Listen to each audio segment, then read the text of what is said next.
Well, hello, friends. What a week, huh? Yeah. Hey, Dave. Nice Yes. duck.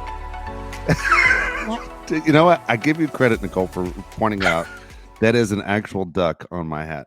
That is the rubber duck. So I'll give people are like, what the hell's that guy doing with the rubber duck on his hat for? But a kid that I used to coach got drafted by Cleveland. And in the minor leagues, the team that he went to was the Akron Rubber Ducks. That is the name of the baseball team.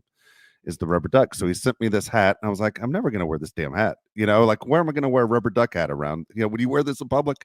And sure enough, it's been raining so much in Southern California that I said, today's a perfect day to wear the rubber duck. And I got to tell you, I love the hat. Well, well, two things. Anybody who's a fan of Blown Away gets my reference about the nice duck. And two, why a rubber duck? Why couldn't the team just have a Be the duck? ducks. I don't Yeah. know. I think it's Why just rubber funnier. duck? Yeah, I don't know. Minor league You're going, baseball always has something strange to get people to go. So I will oh, tell you okay. this: for anyone who's loves likes baseball or whatever, but gets a little bit bored, there's a team out there called the Savannah Bananas. Okay, and you got to look it up on Instagram, Nicole. You will be hooked to this page. I guarantee you're going to follow it. It is baseball like the Harlem Globetrotters. There's dancing in there, there's crazy trick plays, there's all kind of stuff, and they have crazy rules. Like if a fan catches a ball in the crowd, the batter's out. Okay. Like if Uh-huh. you're involved, like if you go to the games, you are involved. And they have so many different rules and stuff, but Like they have dodgeball. yeah, but it's complete choreography. Like, and these guys are good. It's not like they're just a bunch of goofballs that can't play. They can play baseball, and the crowds always sell out. Now they're on a world tour. But if you look up Savannah Bananas on Instagram, you're going to be hooked to this page. Every girl I tell that to says, I cannot get enough of this baseball team. It's something else. I will check out the Savannah Bananas if you wear the banana hat. Okay, I would get a Savannah Bananas hat if I could. It's so hard to find their gear. They're that Oh, popular. really? Yeah, Oh. no joke. It, Oh, it they're is it sold is a out? crazy thing. Sold out. Oh, Yeah, well, this good for team the them. last couple of years has gone crazy. So I don't know. I grew up in Nashville when I was a kid for 9 years, where the minor league baseball team was the Nashville Sounds, because of country music and music. But the whole scoreboard was shaped like a big giant guitar. So that was always kind of neat too. But anyway, there you go. I'm a Dodger fan. I know you root for the Dodgers as well, and I'm excited about the start of the season getting going soon. And so I'm all baseball ready, even though there's so much rain outside and rainbows everywhere. That and a tornado warning that we had this week, that was kind of crazy in San Diego. Did you get the tornado warning in Los Angeles? Yes, we had monsoon warning, tornado warning, flash flood warnings constantly. And I mean, I jumped a few puddles. It's I keep seeing the people saying being marked safe from, and I'm like, safe from the gutter? Like, I'm so That's confused funny. what I'm supposed to be safe from. I do know that some people were affected and have some damage, and some Yeah, people have major damage, but it wasn't anything. It didn't take any lives. This is not what other countries go through, or even exactly. other states go through. So for me, I always think, God, the media really just blows things out of proportion. And I know the rest of like the US is like waiting for, or at least like the right wing states, they're like waiting for California to like blow up, or get Fall flooded, in the ocean. and it's like, and Always they the get all earthquake. excited with these news reports. But guess what, folks? It was a little bit of rain, and like my gutter got a little high at the curb. My favorite was the clip from Universal Studios, where you go on the tour bus or the Uh-huh. tram, and it has the shows you how they can create water flash floods, Mhm. and people are posting that like that's real. Man, it is crazy out there. And then they post that clip like it's going on all throughout Los Angeles, but it's just a Oh, Universal that's Studios funny. clip. It makes Yeah. me laugh. But That's more yeah, like New York. yeah, no kidding. I've been at least in a good position where no sandbags, none of that stuff. But you're right. You turn on the news, and somebody's on the downfall, and they're catching a lot of that water that hopefully is not going in your house. Yeah. Yes. I mean, that's part of the trade-off of living in the hills that is so beautiful. Most, 99 0.9% of the time, and then we get a rain and bam. Yep. But, there's so many hills. I think people don't realize that in Los Angeles and Southern California, lots of people live on the hillside. So if you look at how many people were affected compared to how many people were not affected, this is still very low. This is still very good odds we've got going here, folks. Now, let me ask you. I know you've been to, if you hadn't owned property like this, but I know you've at least been to a party like this where someone had a house, like literally on a hill, like it's held up, and you drive by and you go, "Who would live in one of those?" And when you're in them, it's pretty cool. But at the same time, it's situations like this or earthquakes where I said, "There's no way I could live in a house like that. It would freak me out." Have you? They Do you, call do you them know anyone that the lives in houses those? on stilts, right? The Yeah, the houses on stilts. stilts. That's the word I Well, was looking for. what's interesting about that? Personally, I don't. I have lived in the hills, and some of I've had a home that was partially on stilts, but then it was surrounded by framing and stucco and all of that. So I had to deal with stilts a little bit. It's a lot of upkeep, and but I will say, when you're in the Hollywood Hills, those hills are like shock absorbers for the earthquakes. So you don't feel the earthquakes quite as much. So you think, oh, one earthquake and that thing's come crumbling down, Yeah. but really, you feel it less up there. So there's that part. But you know what I don't like about those homes is that, like, and don't ask me why I know this, but when you jump and you when you hit the floor really hard, you Yeah. can hear that it's empty underneath. Oh, that's scary. Yeah. Yeah. I had a boyfriend that lived on one of those homes, but on the water, on the beach where the water comes up underneath. But that was neat because you could hear the sound of the waves coming in and out Yeah. underneath the house. Little scary. I don't know if I'd want to Yeah. own one of those homes because to be responsible for that, but to, partially live there, that was a good time. Yeah, yeah, it's one of those where you go, "Oh, it'd be great to live by the water," until you're in the water, you know? Yeah, You always see a house exactly. once in a while that just all of a sudden just slides right into the ocean, and you're like, "Ah, not what I Right. thought," you know? Yeah, I until don't you know. I see a do one of wave these. coming through your window. I never thought of, like, speaking of natural disasters, I never thought of tsunamis, and then, there's that horrible tsunami about 15 years ago, and I'm like, "All right, how far do I live from the ocean? Would the water reach me?" It started going through my mind. The tsunamis look scary as can be. Before you Yeah. know it, you're just taken out. Yes. Yes. So, when they make a big deal about the weather here in Southern California, it always makes me, really look at side eye the media because, there are states and countries and other places that go through Yeah, far worse and they make way less of a deal about it than we got a true. little rain and there was a few mudslides here and there. That's what we do. So R- overall, how you doing with the rain? Has it changed your week as far as you're inside a lot more, give you a chance to No, kind of no. no, I go out in it. It doesn't stop me. And what was crazy is I thought I was going to get a break and I thought everywhere I was going to go was going to be empty. And everywhere was packed. Oh, look, we have Nancy. There you go. Hi, Nancy. Um, she's gonna have to be the third co-host. Um, sh Everywhere was packed. I was like, "Is this a joke?" Everywhere, every grocery store, every market, every store, everything was packed, and I was like, "People, it's raining. Go back inside. Go home. Go back inside. I want the market to myself." So I was shocked at how many people were really out there. There was traffic, there was hard to find parking, it was all of that, long lines. So it didn't seem to hold anybody back around here. So let me ask you a wellness check. How you feeling this week? I feel good. You know what was crazy is last week Keegan was not feeling well and COVID has been going rampant and everybody I know had it and it was all this and Keegan wasn't feeling well and I said, "Let me test you." She tested positive for COVID. Ooh, Now, this is the first time I've seen a positive test. Neither her or I have caught it in all these years that we've been dealing with this. I, knock on wood, haven't even had the flu since pre-COVID. I think since okay. 2019, I haven't been sick. Neither has she.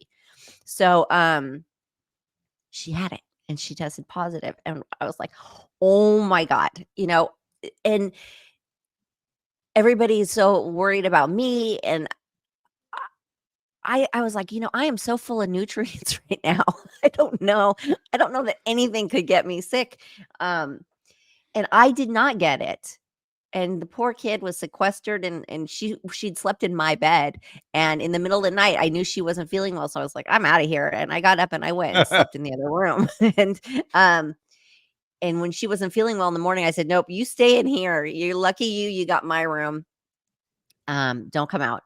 And we were masking in the house. It was the Yeah. most ridiculous scenario, but I guess better that it happened last week rather than next week, because next week is I start chemo on Monday, the 12th. Oh, wow. So I don't know, by the time this airs, I might have already started treatment, but that would be a really bad time for us to be dealing with COVID. So it all works out the way it's meant to be. And I didn't catch it. And she's, um, she was feeling better. Now she's not feeling great again, but we're getting it out of the system before, these upcoming 12 weeks for me. So I feel like whatever, if it has to happen. And we were due a positive COVID test.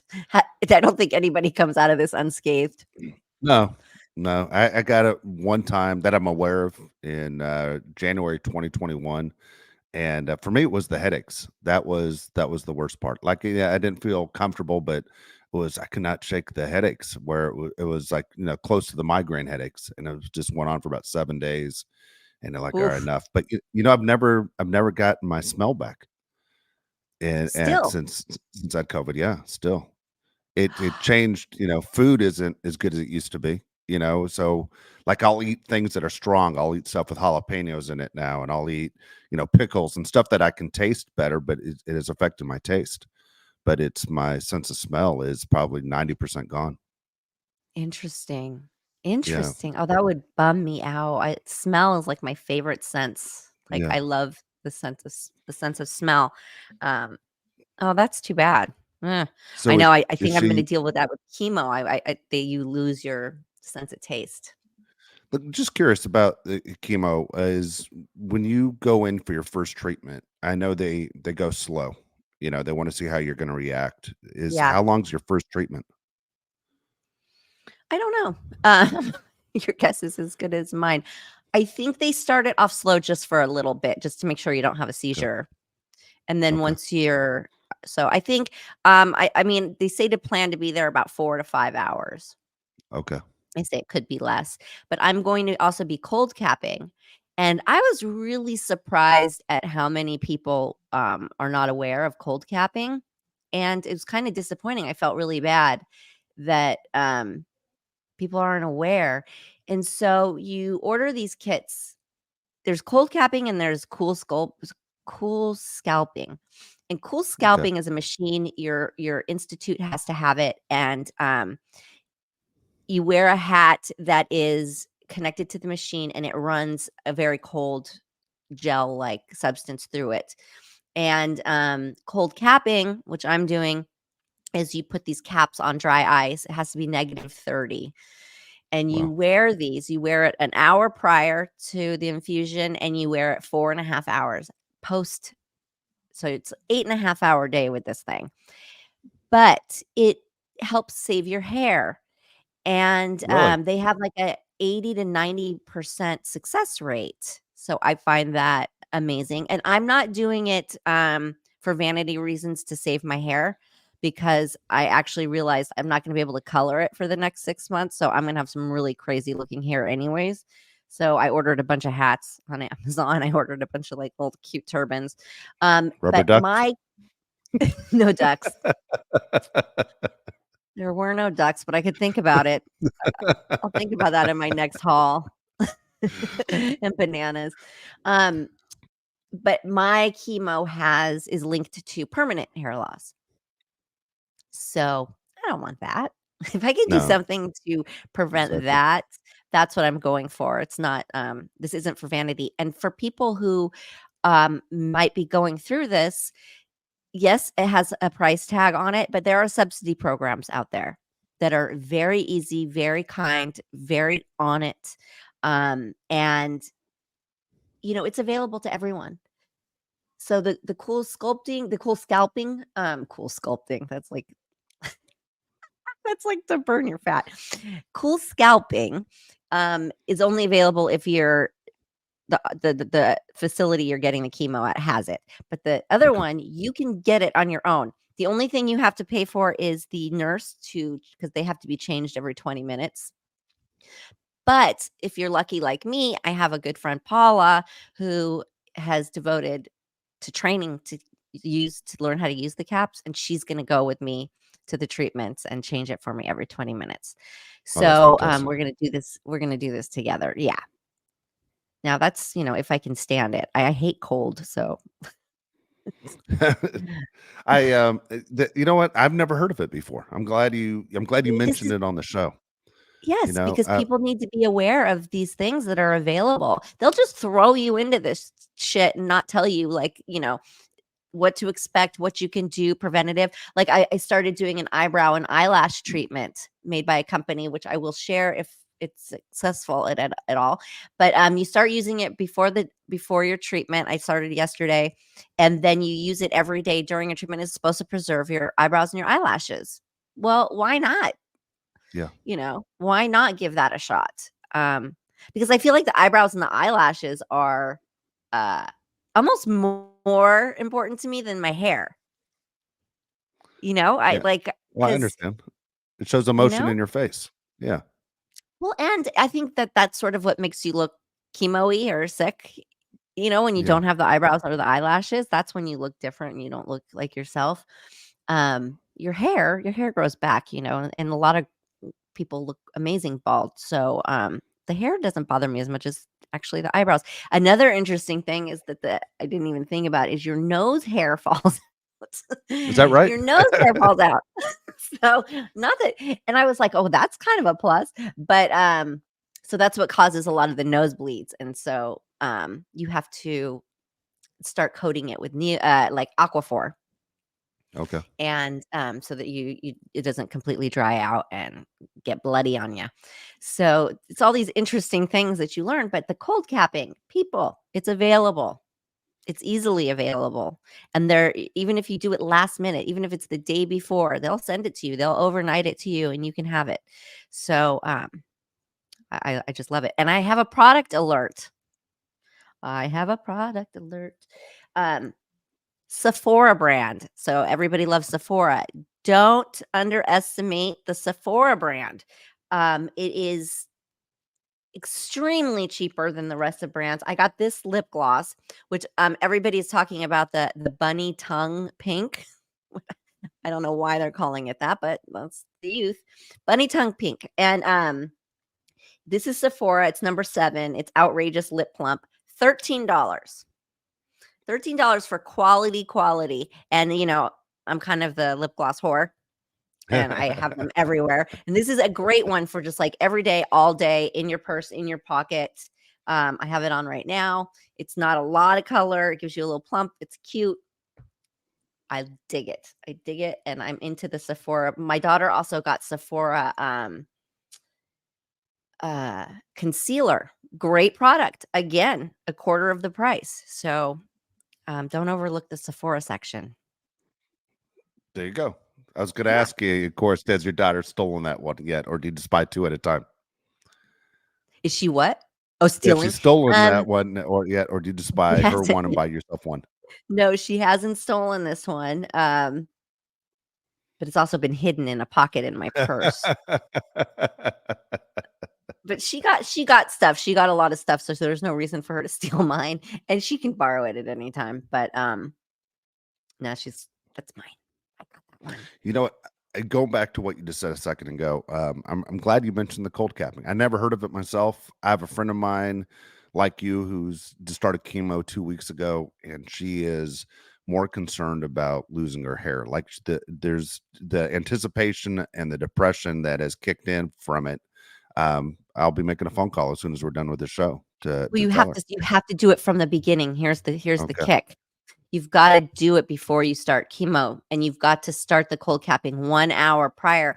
I'm not saying don't give it a shot, but Yeah. I think that all these things are necessary because it freezes it. and it stops the cancer cells. And it also depends on what kind of cancer you have. So like my oncologist cleared it because cancers can hide in the frozen areas, but Yeah. for they're not concerned of me having cells in the brain, so they're not concerned about that. Another one, and this one might not be too late for her. I don't know if she's icing her hands and feet. I don't know. Ask her, because it's Mm. another one they don't really tell you about. If you put your and they sell mittens and like booties on Amazon that are full of that gel, and they hold the cold. What I'm reading is you only need one. Those you don't have to change out. It will hold the cold long enough for the full treatment. So you put your hands and your feet on ice, and it a prevents nail rot because your nails get affected as well from chemo, and it can help with neuropathy, which is huge. Huge. The two things you hear about the most, people complaining about losing their hair, the nausea and the neuropathy. Yeah. And the neuropathy, if you can lessen that at all, I say do it. So part of me is going to be frozen through the whole thing. Hands and feet on ice, head on ice. But I think all you just do all the things, and if you Yeah. can lessen any of the side effects and symptoms, why not? But it's upsetting to me that this information isn't so readily available. Like, I Exactly. found out, from people who've gone through it and used it. I learned about things from researching it, but I was watching a woman who has a YouTube channel right now on tips for chemo, and she talks about the cool scalping, but doesn't talk about the cold caps. And it just a lot of people don't know.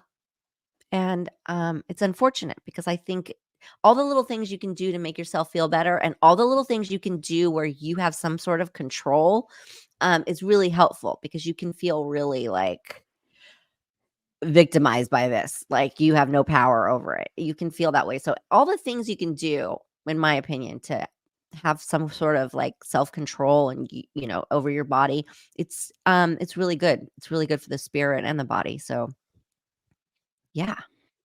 I knew you'd be all in. I mean, I knew you'd do your research. You weren't going to just take whatever they tell you, that you were going to do whatever you can on your end to make sure that you're prepared, I mean, you even know? up until today, I'm going to meet with another surgeon. I'm getting another opinion today to make sure that this is the right avenue for me. So, Good. nope, don't leave no stone unturned, because why not? I mean, I have been day in, day out, just researching, talking to people, reaching out, using resources, because you just have one shot right before chemo. Once you're in, you're in. So you have to you know, be prepared. And I don't know. There's just not. I felt like there's not enough of like one good resource place where it lists all the things. You How know. how spread out are the treatments? Like so you go in next week, how spread out until your next one and your next one? So for me, I'm doing one every 3 weeks, Okay. 4 times, Okay. and Very then they good. will. Then they wait a while, and then they do another scan, and then they reassess. Okay. So it Okay. might take a couple rounds. That would be considered one round. Okay. Wow. Okay. That's yeah, it's a lot. I mean, it's a lot for you. It's a lot for other people you're fighting, with. And so I'm glad again you're sharing this story because you aren't alone, and I know there's so many people who are scared at the same time. So I appreciate the fact that you share this story. Well, I do, and I don't want to bring people down. I don't want it to be this an upsetting or a mood killer every time we talk about it. So, and it shouldn't be. This is something you're doing that, no matter how you look at it, you're doing something good by doing this treatment. And, just early detection is where it's at. And there are so many companies coming out that have such cutting edge technology that hopefully our girls won't have to go, oh, and men too, because they're moving on from not only cancer, but like the heart and the brain. And there's just technology. There's people I've been speaking with that are showing me things about my body. I had the cancer at least back until 2022. I've had it, and it went undetected in my mammogram. And Wow. I clearly saw it. I clearly saw the cancer in with this new technology this company is using. And and we only went back that far. Wow. So, yeah. So if you think about that, if once they get FDA approved, people are gonna the preventative care is gonna be, an early detection. It's gonna be a game changer. I wouldn't have had to go through chemo at all. I would have had to have one little surgery and it would have been over. Wow, that's So something else to think that you've had it for at least a couple years. That's something yes, else. Wow. yeah, All right. yep. So I'll take you off the pressing moments. I'll ask you, did you watch Vanderpump I yesterday? did. Of Did you catch it? course I did. Okay. Just And I I knew it. I just want to make sure you're caught up. The first episode was, like, kind of blah, right? Like, I was like, where's this going?" But and now I sit there and I'm like, I don't know, but is Sheena just, like, overproducing herself? Like, is this OCD postpartum? Like, I don't wanna discredit anybody and feeling bad, but something about her, she just comes up with stuff, and I I just don't know. I feel like she really, like, creates storylines for herself. I agree with you. I think she needs to realize, or she realizes that I have to stay relevant on this show. What do I have to do? Yeah. If I'm not interesting, and then it's easy to say goodbye to me. But at the same time, I couldn't agree with you more. Like every Yeah, time they go to her, I'm like, all right, I have zero interest in her storyline right now. yeah, there's a little bit of a produced factor to her that I just can't get past. And listen, I don't want to discredit any woman going through any postpartum anything because I know that that is very real. And she doesn't have postpartum depression, she has postpartum OCD, she says. So like she's Yes. too clingy to the child, I guess. Um Listen, I think there's way worse things than being too clingy and, a helicopter parent to your child. And also, she's just smiling so much, and every time you see her, and I'm like, can you send your message out in a different way? I don't know. Maybe I'm being like super judgy, and I don't like to do that, but just something rings funny with her. I don't disagree with you at all. I don't disagree with you at all. The part of the show that surprised me was that they asked Tom Sandoval to not be part of the restaurant, that they asked him to step away. I Right. would have, if I was one of the investors of that restaurant, I 100% would have said, we need you here as much as you can.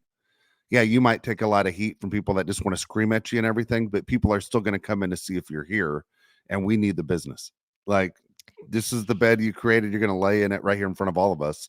But people are literally coming by this restaurant to see if you're inside. I get both sides to it because also they have to be liable for safety, right? So Yeah. they have to pay for their insurance, and I guess a lot of people were coming there very angry, and they weren't um patronizing the Yeah. establishment. They were more violating, and I think that it comes to a point of they can't allow that kind of behavior to stay open.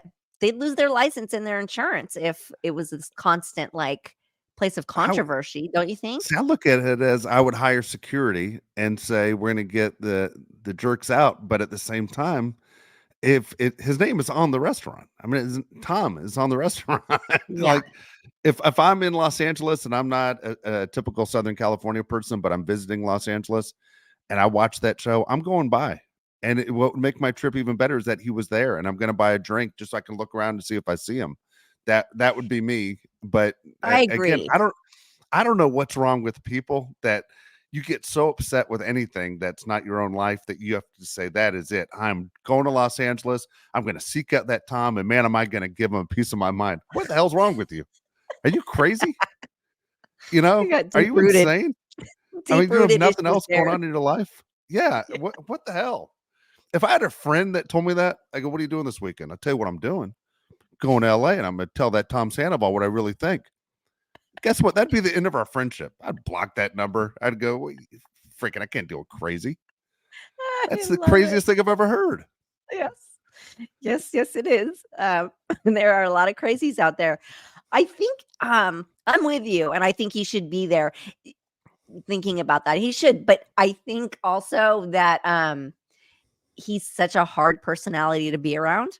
Like that Yeah, ego is so big that he already was on their last nerves before all of this happened. Do you know what I true. mean? Like they were The already band and all the like bullshit. Yeah. gritting their teeth having to deal with him. And now they're like, oh, you're out of here. Now we have a reason to kick you out. But I mean, I feel like they probably should just call that place a loss. Yeah. If they're not gonna lean into like what you're saying, if they're not gonna lean into it being sort of like a tourist attraction, Yeah. then call it a loss because I don't really know what you're doing.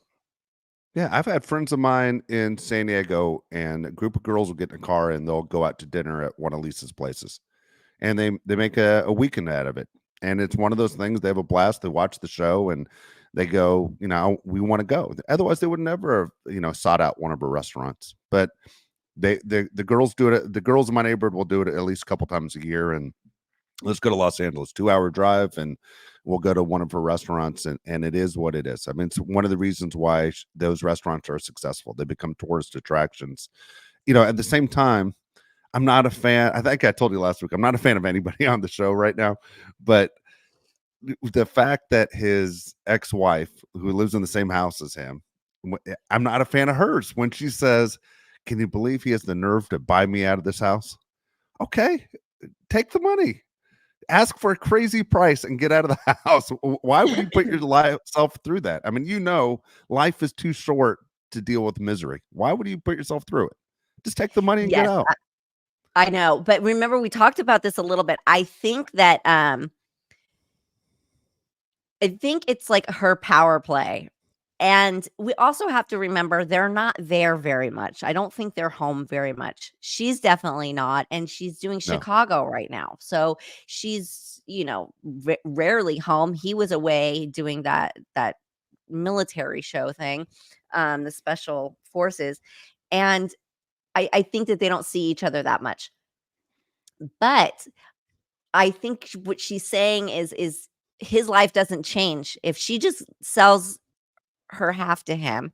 It's like he did all this horrible stuff and then she got kicked out and he gets to live in the home and like he's not getting punished in any way. That's the way she's looking at it. Yeah, that's Because she what says she's looking. something that made me realize where she was coming from is that she doesn't it shouldn't be that easy for him. She wants to make his life hell. His noise machine, his white noise machine. I mean, Yeah. what a cuckoo. What a cuckoo. The guy is a cuckoo. Uh, yes, and I- I think that also what people are forgetting is that she rents places out. She doesn't stay there all the time. yeah. She goes and she stays in rentals.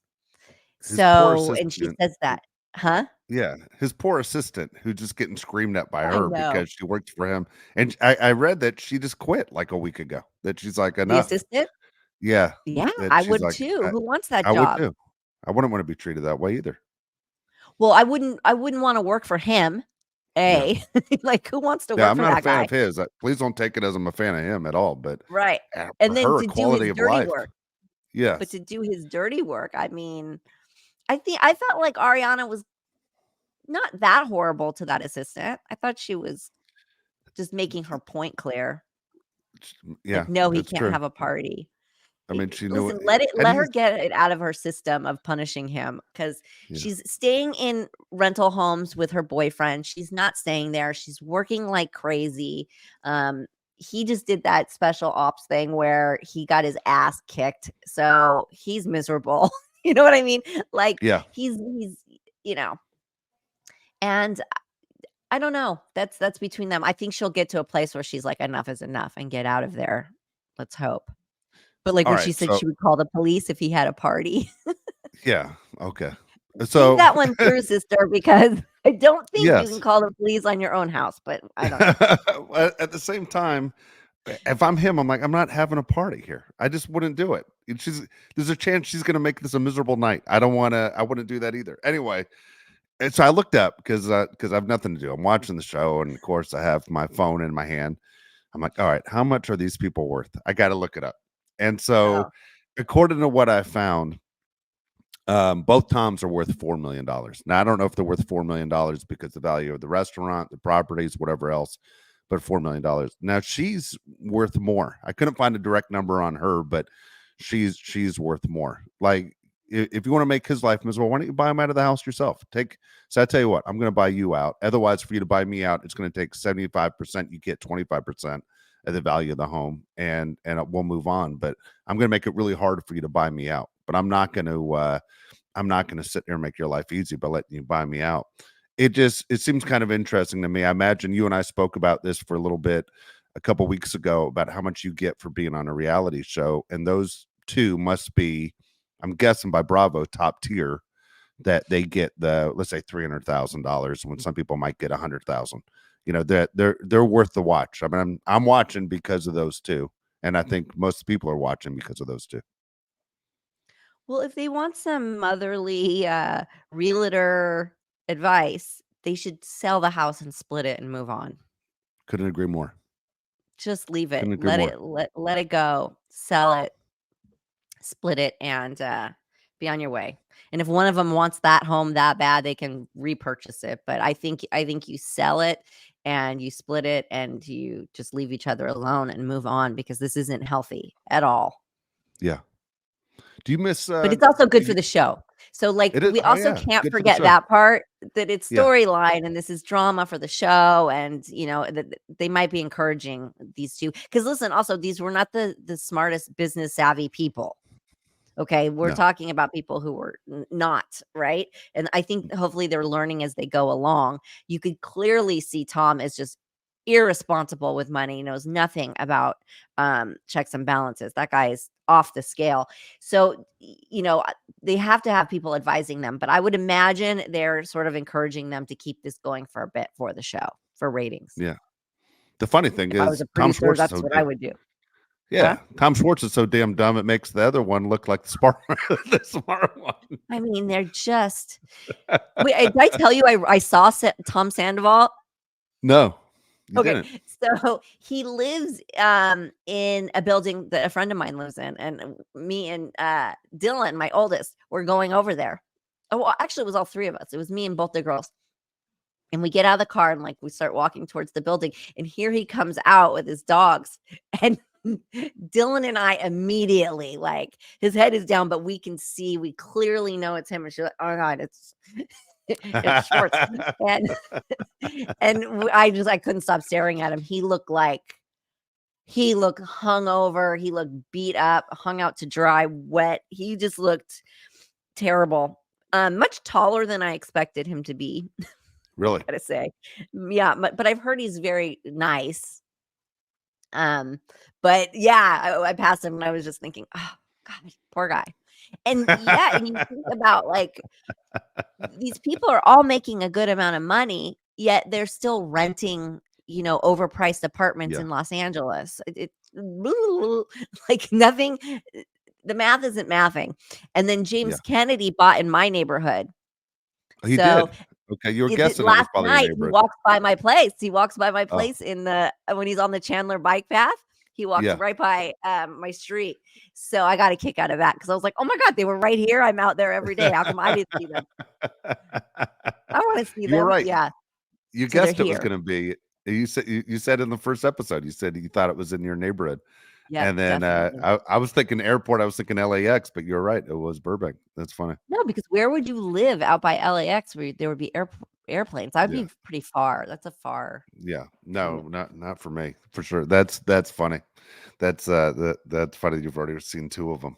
I don't know. Yeah. How tall is James? What would you say? I mean, well, now I know why people thought I was tall. I think he's not as tall as Schwartz, Yeah. but Schwartz was like definitely 6'2", 6'3", something like that. He's Okay. definitely tall. Um, which makes sense because he was a model. But I just think because he's so like weak and so like that I just think of him as a small little guy. Yes. He's a little guy to me. But That's James funny. I don't think is as tall, but maybe he's taller than I think. I'm guessing James at like 5'10". What about Okay. you? What do you think?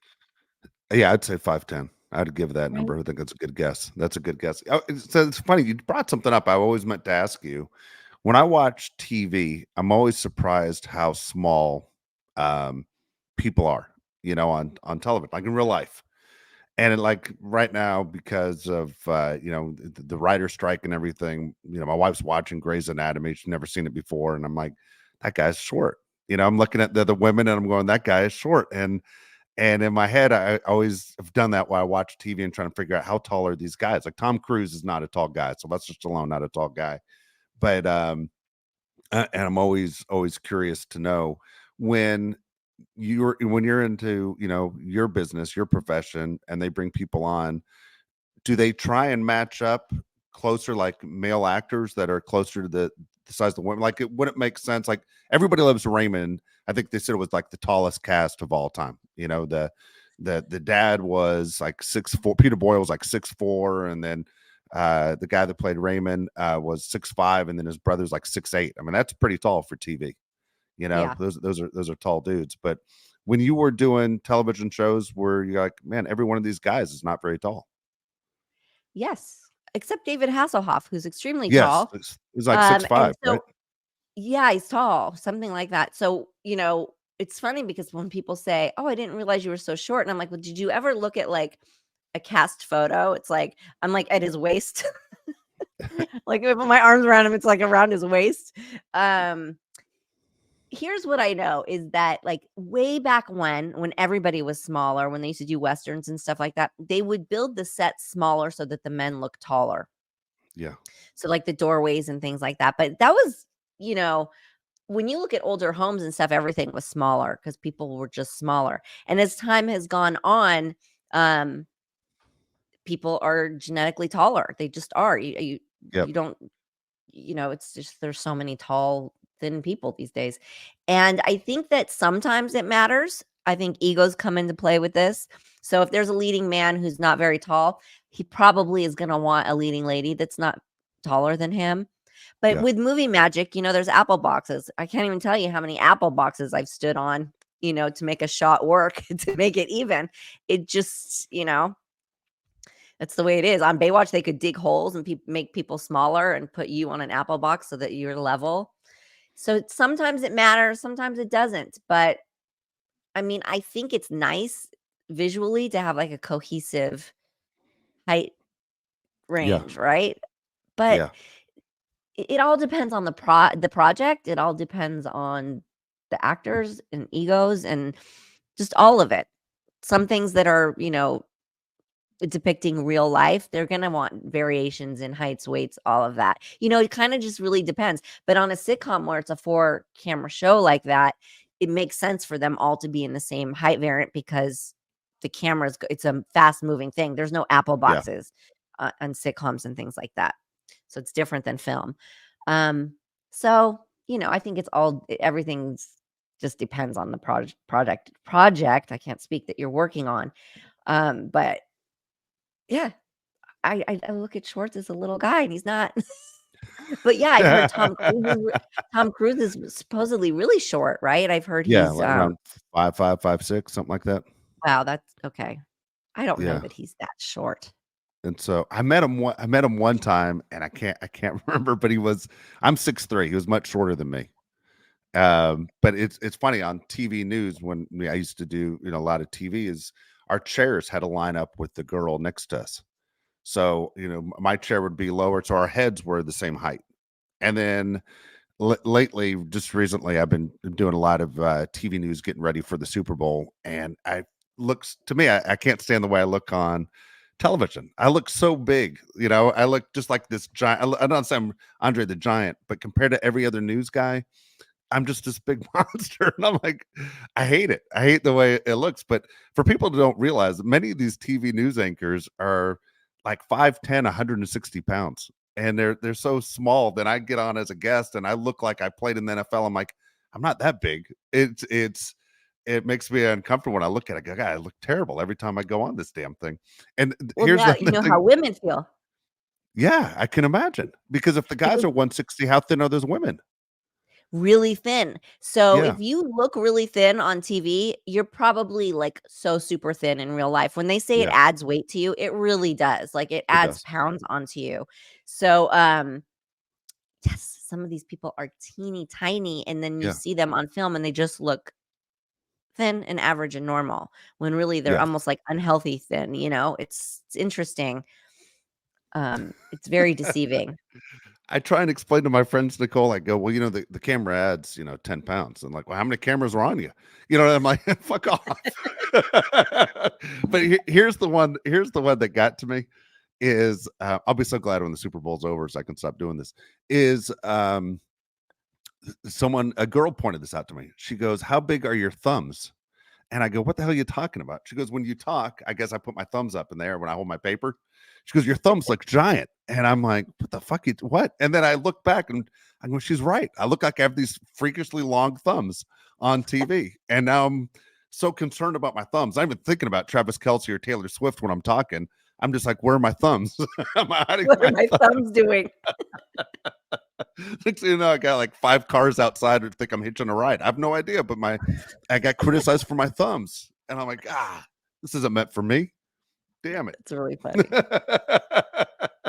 But you can't let it distract you. You have to it is what No, it is, right? it Yeah. is it is what it is. But you're right. The TV is a whole different game. It's just I can't imagine. Let me ask you, when you were doing, whether it was Charles in Charge or Baywatch, how concerned were producers or the people that put the show on your appearance when you'd come back after a break from a season? Would they like do a check and make sure everybody still looks the same? You mentioned the one time you cut your hair without the permission. Yeah. No, there wasn't not when I was involved, there wasn't a check. And Charles in Charge, we didn't really take breaks. There was no we were syndication, same as Baywatch. So it's not like a typical network show where you shoot set amount of shows and then you take a hiatus, what's called a hiatus, and you take a few weeks off. And then you shoot a season and then you take a season break and you have all this time off. We didn't shoot like that. We would shoot like 5 episodes on, 1 week off, which is a hectic schedule. It's much more hectic Yeah. than network TV. And we would shoot all the way around. There was not really big breaks in between. We'd have some much shorter breaks. So I don't think they were as concerned because we weren't gone for that long. Yeah. Wow. All right, let's get to this week's questions. Again, Nicole's mailbag. If you want to have a question for Nicole, we want to get it on there. Perfectlytwistedpod.com. It's right at the top of the screen. It's Nicole's mailbag, and we'll get it out there. But I love that when the questions are coming in, and we really appreciate it. First one, this is from Curtis. Curtis is a big supporter of the show, and I know he's active on social media, and he said extremely nice things about you when you mentioned your cancer diagnosis, and so I know he's a huge fan. So, Curtis, we're going to get your questions out today. So, Nicole, how would how would you handle living with a paranoid roommate?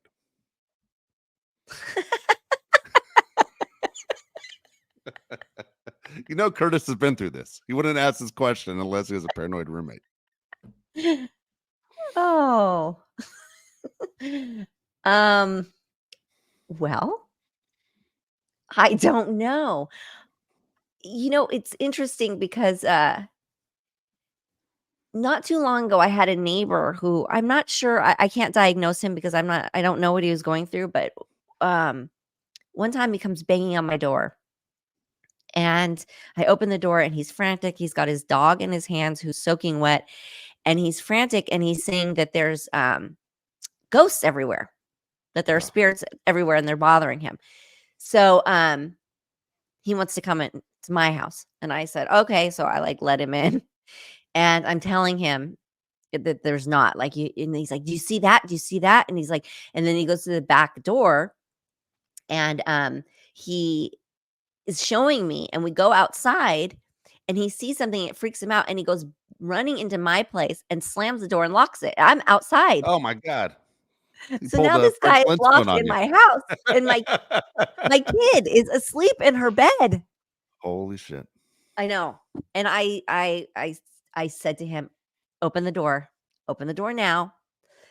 Which he did. Luckily, it just was his instinct to slam the door and lock it. And thanks, he would have left me out there with the spirits. But anyway, Yeah, no kidding. um, yeah, he opened the door and I was able to calm him down. And later he got on better medication and he is not having these kinds of episodes. I don't think I could live with it, Curtis.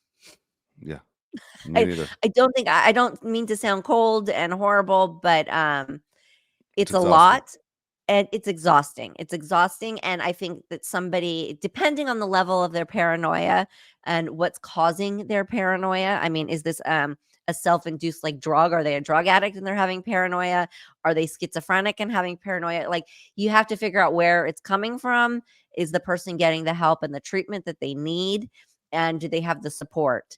And I think that that's all you can do. But and if you choose to get on board and be that support for that person, God bless you. And just really be prepared and know all your options, and look at all the resources and figure that out. But it's something that should be treated. I don't think Yeah, any kind of severe paranoia is safe.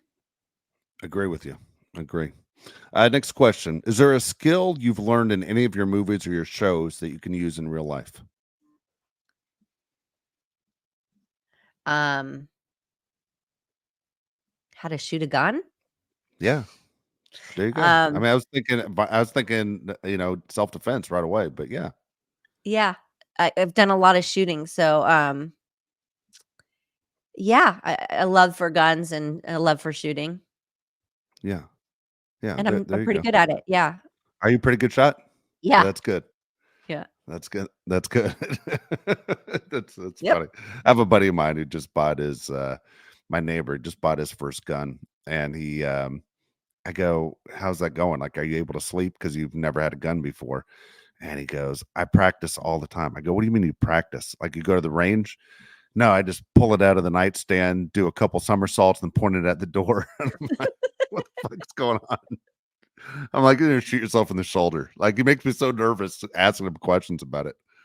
Like, what the Let's hope hell's he does happening this here? without the gun being loaded. Let's hope this is an Yes.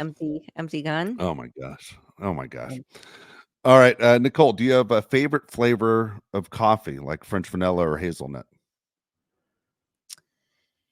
well, when I drank coffee, no, I'm not one for a lot of sweet stuff, so I just for a lot of time I drank it just black.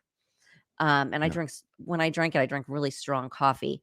I've had to give it up right now for this journey. But no, I don't put flavoring in it really. No, Yeah. nope, Okay. straight up coffee. There you go, Curtis. All right, Nicole, after you beat cancer, can you see yourself becoming a speaker for people that are scared or need help to get through cancer? I think you've already started that.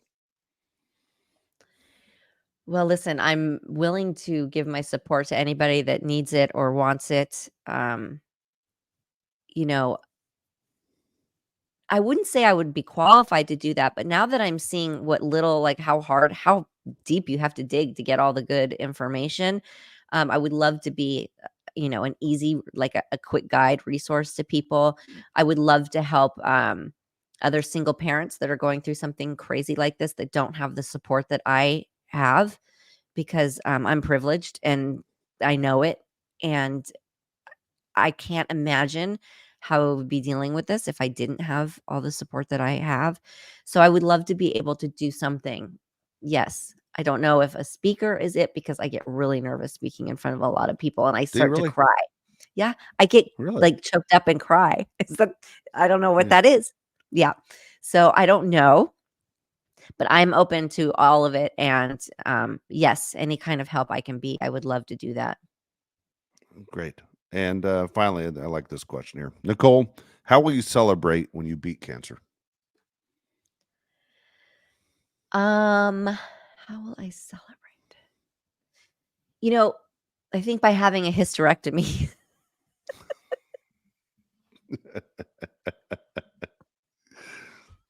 Any trips planned? Anything you and the girls where you go, you Um, know what? When this is over, we're doing this. I mean, the thing is like, it's never over. That's the problem, is that it's just never over. But when I get clear margins, um, for the time being, yes, I have been wanting and dying to go to Asia for so long, and I've put it off and just never actually um organized it. And also part of that is because Keegan had been so young.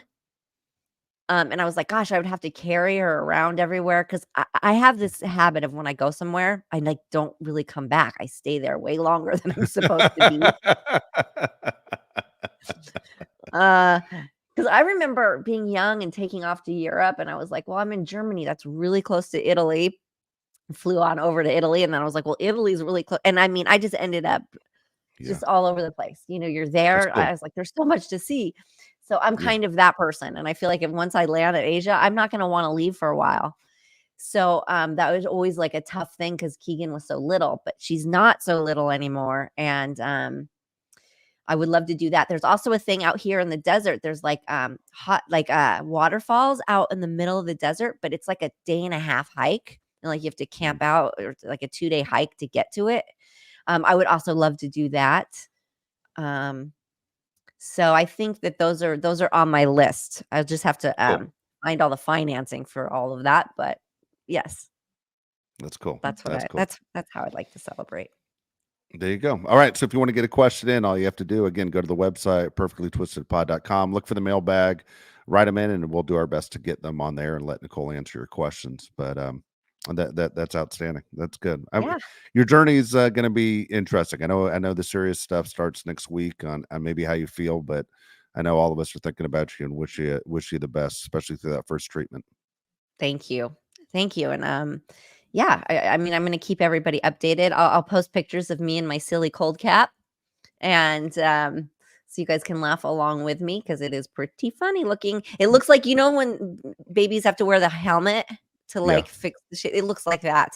That's what it reminds Nobody's me of. laughing. So Yeah. it's No there's one's gonna be going to some be laughing. comedy in here. But I want to thank everybody for listening and joining in, me and Dave and Dave's thumbs. And My dumb hat. Yeah. the rubber ducky and the thumbs and Nancy, the whole gang.